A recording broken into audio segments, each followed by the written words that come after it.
Kitab Roma pasal 4 ayat 7 sampai 8 berkata demikian. Berbahagialah orang yang diampuni pelanggaran-pelanggarannya dan yang ditutupi dosa-dosanya. Berbahagialah manusia yang kesalahannya tidak diperhitungkan Tuhan kepadanya.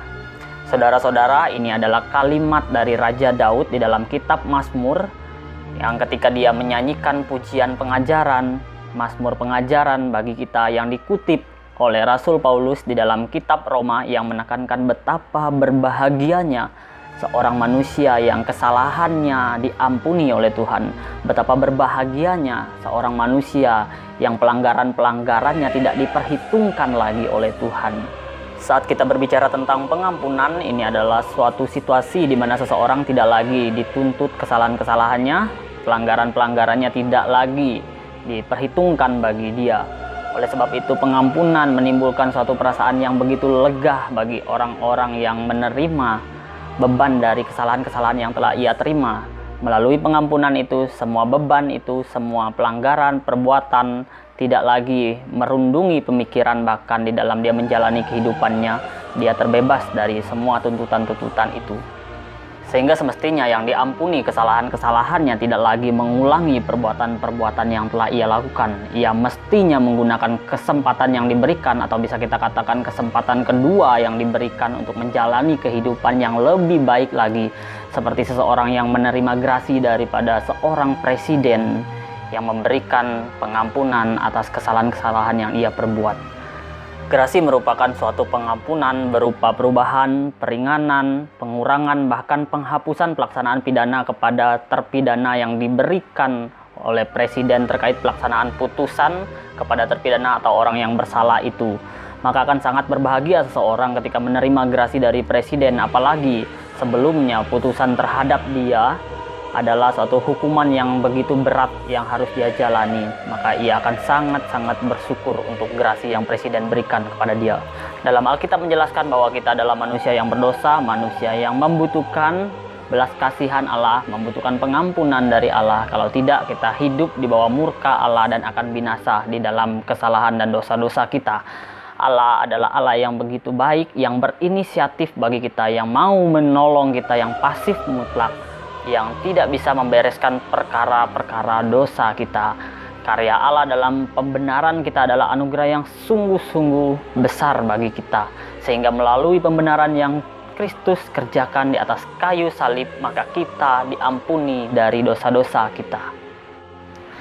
Dalam sebuah dokumen yang teramat penting di dalam sejarah gereja pada tahun 1561, yaitu pengakuan iman gereja Belanda yang membicarakan tentang pembenaran oleh Kristus bagi kita, secara khusus di dalam pasal yang ke-23 menyatakan dengan sangat indah, pembenaran kita terdiri dari pengampunan dosa karena Kristus. Kita percaya bahwa kebahagiaan kita terletak dalam pengampunan dosa kita karena Yesus Kristus. Dan pengampunan dosa itu merangkum kebenaran kita di hadapan Allah. Demikianlah yang diajarkan kepada kita oleh Daud dan Paulus, yang menyatakan manusia berbahagia bila mana Allah menganggapnya terbilang orang benar, tidak berdasarkan perbuatan. Mazmur pasal 32 ayat 2, dalam Roma pasal 4 ayat ke-6. Dan Rasul itu juga berkata bahwa kita telah dibenarkan dengan cuma-cuma atau oleh kasih karunia karena penebusan yang ada dalam Yesus Kristus. Roma pasal 3 ayat 24. Oleh sebab itu kita senantiasa berpegang pada asas ini dengan mempersembahkan segala pujian kepada Allah kita. Mengetahui dan menyadari akan karya Allah secara khusus dalam pembenaran oleh Yesus yang begitu indah di dalam kehidupan saya dan saudara, maka hendaklah kita senantiasa memuji, memuliakan Allah senantiasa di dalam sepanjang kehidupan kita, baik di dalam kita bersuka cita, di dalam kita menjalani kehidupan kita yang begitu indah, bahkan di dalam suasana-suasana yang sulit, di dalam duka cita yang Tuhan izinkan kita jalani, yang Tuhan izinkan terjadi di dalam kehidupan kita. Berbahagialah kita yang menerima pengampunan karena karya Kristus di kayu salib bagi kita. Kiranya kita tidak menganggap remeh, kita tidak menganggap enteng pengampunan yang Tuhan kerjakan bagi kita. Seperti yang dikatakan oleh seorang yang bernama Alistair Beck, kita seharusnya tidak terhibur oleh dosa-dosa yang menyebabkan Kristus mati.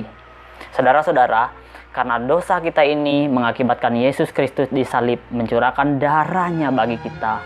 mati bagi kita. Kiranya kita terus memandang kepada salib, seperti yang dikatakan oleh seorang yang bernama Charles Spurgeon, pandanglah salib dan bencilah dosa-dosa saudara, sebab oleh karena dosa-dosa kita, Yesus disalibkan di atas kayu itu. Saudara-saudara, kita harus menghayati dan mensyukuri apa yang telah Tuhan kerjakan bagi kita, karya Allah yang begitu indah, yaitu pengampunan yang kita terima secara cuma-cuma dari Tuhan. Tetapi kita harus tahu bahwa sifat dari pengampunan ini tidak cuma-cuma, karena proses dari pengampunan ini merupakan suatu bayar harga yang teramat mahal yang Tuhan Yesus kerjakan bagi kita. Darah Tuhan Yesus harus tercurah bagi saya dan saudara, yang seharusnya kitalah yang dihukum, tetapi Tuhan Yesus dengan rela menggantikan saya dan saudara dan dihukum di atas kayu salib, mati menebus dosa-dosa kita. Kiranya Tuhan terus menguatkan kita, memberkati saya dan saudara di dalam kehidupan kita, sehingga kita tidak henti-hentinya menyatakan rasa syukur kita kepada Tuhan atas kebaikan Tuhan, pengampunan Tuhan bagi kita sekalian. Tuhan Yesus memberkati. Soli Deo Gloria.